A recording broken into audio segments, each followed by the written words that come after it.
profundo de los bosques de Francia, a finales del siglo XVIII, fue visto un niño desnudo buscando raíces para alimentarse. En California, en la década de 1970, fue encontrada una niña atada a una silla, aislada del mundo durante 13 años. Estas no son historias de fantasía, sino casos reales que impactaron y conmovieron al mundo de la ciencia y a la sociedad.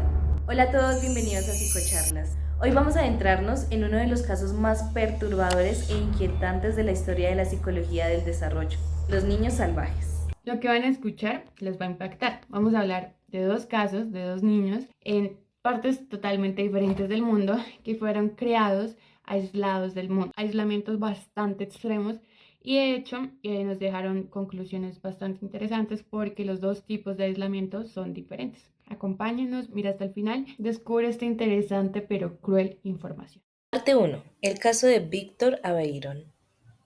Bueno, para el primer caso nos vamos a situar en 1797 en Francia, cuando los campesinos, algunos campesinos empiezan a mencionar que en los bosques cercanos se ve un niño sucio, desnudo, con cicatrices y con un comportamiento más animal que humano.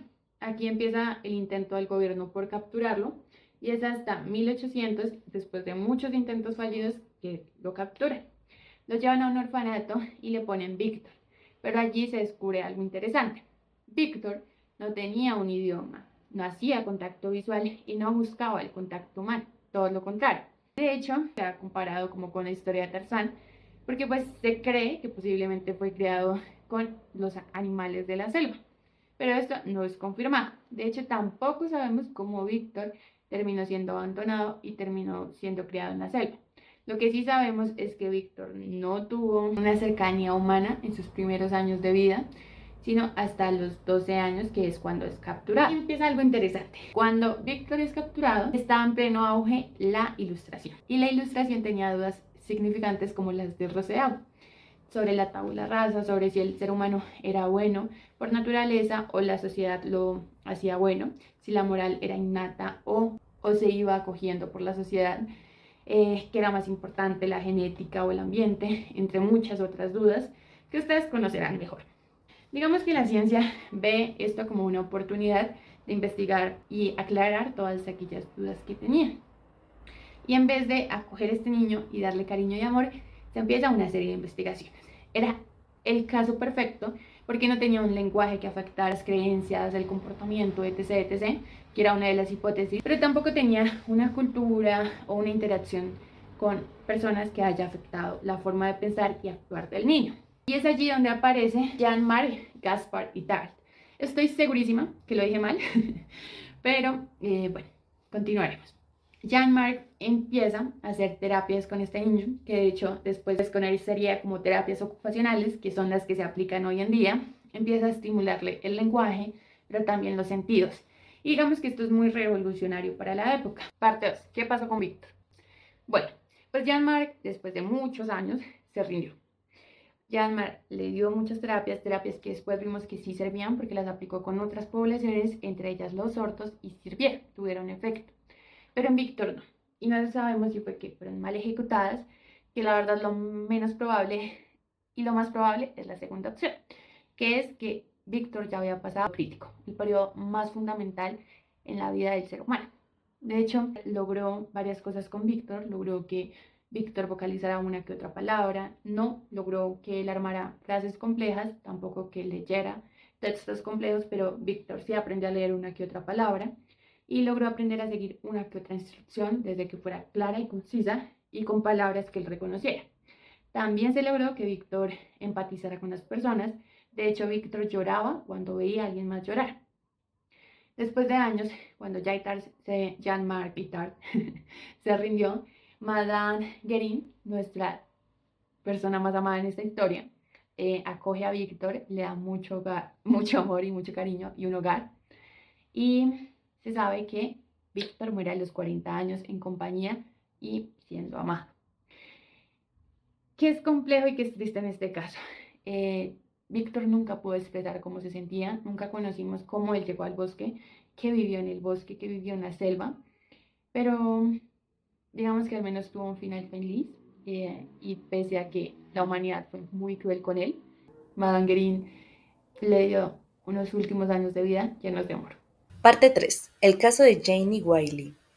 Caso 2. Janie Wiley, la niña que fue borrada del mundo. Avancemos casi 2 décadas en el tiempo. 1970, California. Lo importante de este caso es que no le ocurrió como a Víctor en lo remoto de un bosque, sino que ocurrió en los suburbios de Estados Unidos, a plena vista de todos. Jenny, cuyo nombre real se mantiene en confidencialidad, vivió un infierno por casi 13 años. Su padre, quien sufría de trastornos mentales severos, la mantuvo encerrada desde que ella tenía 20 meses de edad. Durante el día ella estaba atada a una silla potty y en la noche su padre la encerraba en una bolsa para dormir y la ponía dentro de una cuna cubierta con malla metálica. Pero el horror no termina ahí. Su padre le prohibía hacer ruidos y la castigaba violentamente si ella emitía algún sonido. En las pocas interacciones que tenía con ella, su padre le gruñía como un perro. No le hablaba ni tampoco dejaba que nadie hablara con ella. Era un experimento no intencional de la privación total del lenguaje. El caso salió a la luz cuando la mamá de Jenny, parcialmente ciega y también víctima de estos abusos, logró escapar con Jenny y llamar a servicios sociales. Cuando los trabajadores llegaron y encontraron a Jenny, no podían creer lo que estaban viendo. Una niña de 13 años que tan solo pesaba 27 kilos, que usaba pañal, no hablaba, no caminaba erguidamente y escupía a cada rato. Parte 4. Tratamiento y secuelas de Jenny. Jenny se convirtió en el intenso interés de los científicos. Un grupo multidisciplinario de lingüistas, psicólogos y médicos empezaron a trabajar con ella. La pregunta que se planteaban era, ¿podría Jenny, que pasó toda su infancia sin exposición al lenguaje, aprender a hablar? Al principio, los resultados fueron fascinantes. Jenny demostraba una extraordinaria capacidad para reconocer objetos y palabras. Tenía una memoria visual increíble. Y también empezó a tener vínculos emocionales con sus cuidadores, demostrando que a pesar de las horribles circunstancias con las que creció, podía tener la capacidad de afecto humano. Sin embargo, las secuelas neurológicas y psicológicas para Jenny fueron profundas y permanentes. Los escáneres cerebrales que se le realizaron demostraron que no había desarrollado bien su hemisferio izquierdo, el cual es el dominante para el lenguaje. Por esa razón, Jenny procesaba su lenguaje en el hemisferio derecho, lo cual es extremadamente inusual. Su desarrollo lingüístico siguió un patrón único que confirmó la teoría del periodo crítico. Esta teoría nos dice que en el desarrollo hay ciertas etapas donde se deben aprender habilidades como lo son el lenguaje. Aunque Jenny llegó a manejar unas 200 palabras en su vocabulario, nunca llegó a tener una gramática compleja. Su lenguaje quedó estancado a nivel telegráfico. Jenny quiere leche. Jenny ir coche. No lograba formular preguntas ni usar tiempos verbales, confirmando que existe una ventana crítica en la que se debe adquirir el lenguaje. Parte 5. El destino de Jenny. El destino de Jenny tras su tratamiento inicial fue bastante perturbador. Tras agotarse los fondos para su investigación, fue trasladada a una casa de acogida donde, según los reportes, siguió sufriendo de bastante abuso. Entonces, esto nos plantea una pregunta ética. ¿Fue Jenny tratada más como un sujeto de investigación que como un paciente? Después de esto, Jenny perdió las habilidades que había aprendido en su tratamiento, volviendo a comportamientos más primitivos. Los científicos perdieron contacto regular con ella y se generó la controversia si habían priorizado la investigación por encima de su bienestar. Esto es un recordatorio brutal de la responsabilidad ética que se debe tener con los pacientes que están altamente vulnerables. Actualmente, según informes verificados, Jenny vive en California en una institución para adultos con discapacidades del desarrollo. Tiene poco contacto con el exterior y su identidad se mantiene confidencialmente protegida. Su caso sigue siendo uno de los más estudiados en psicología del desarrollo, en neurociencia y en lingüística. Parte 6. Comparación y análisis. El legado científico que nos dejan estos dos casos es inmenso. Ambos casos nos confirman la teoría del periodo crítico, teoría propuesta por Eric Lenneberg. Esta teoría es fundamental en la psicolingüística moderna. Nos viene a decir que la primera infancia es fundamental para desarrollar lenguaje y habilidades sociales. Tanto Víctor como Jenny mostraron una capacidad limitada para adquirir lenguaje complejo a pesar de tratamientos intensivos. Esta ventana de desarrollo, una vez cerrada, no puede reabrirse completamente. Sin embargo, existen diferencias cruciales que nos ayudan a entender el impacto de diferentes tipos de privación.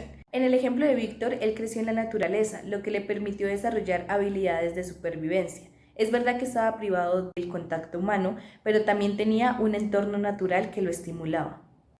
Jenny, en cambio, sufrió un aislamiento sensorial casi total. Confinada en un espacio pequeño y sumada al trauma del abuso físico y emocional, su desarrollo no solo fue retrasado, sino activamente suprimido. Es la diferencia entre crecer sin sociedad y ser deliberadamente privado de toda estimulación humana. Las secuelas psicológicas de los dos casos fueron bien diferentes. Por un lado, Víctor no mostraba los niveles de trauma emocional que sí mostraba Jenny, dado que en su aislamiento no hubo abuso. Por otro lado, Jenny mostraba el comportamiento tanto del trauma como del aislamiento. Jenny mostraba miedo extremo, conductas autolesivas y dificultades severas para establecer confianza con las demás personas. Esta investigación ha tenido impactos prácticos enormes. Ha inspirado tratamientos modernos para niños con diversos tipos de trauma o retrasos en el desarrollo. Ha mejorado nuestros protocolos de intervención temprana y ha aumentado la conciencia sobre la importancia crítica de los primeros años de vida para el desarrollo humano. Las lecciones más profundas que nos dejan estos casos van más allá de la ciencia. Nos recuerdan que los seres humanos somos criaturas fundamentalmente sociales, que lo que consideramos humano no emerge automáticamente por tener un cerebro humano, sino que requiere de interacción social, estimulación adecuada y buenos cuidados en nuestros primeros años de vida. Nos gustaría que tú mismo te preguntaras qué nos dice esto de la esencia humana. ¿Es el lenguaje? ¿Es la interacción social? ¿Es la genética?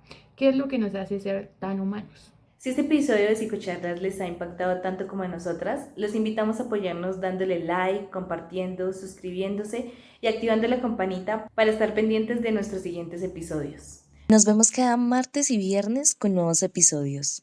En nuestros próximos episodios seguiremos hablando de casos fascinantes de la psicología.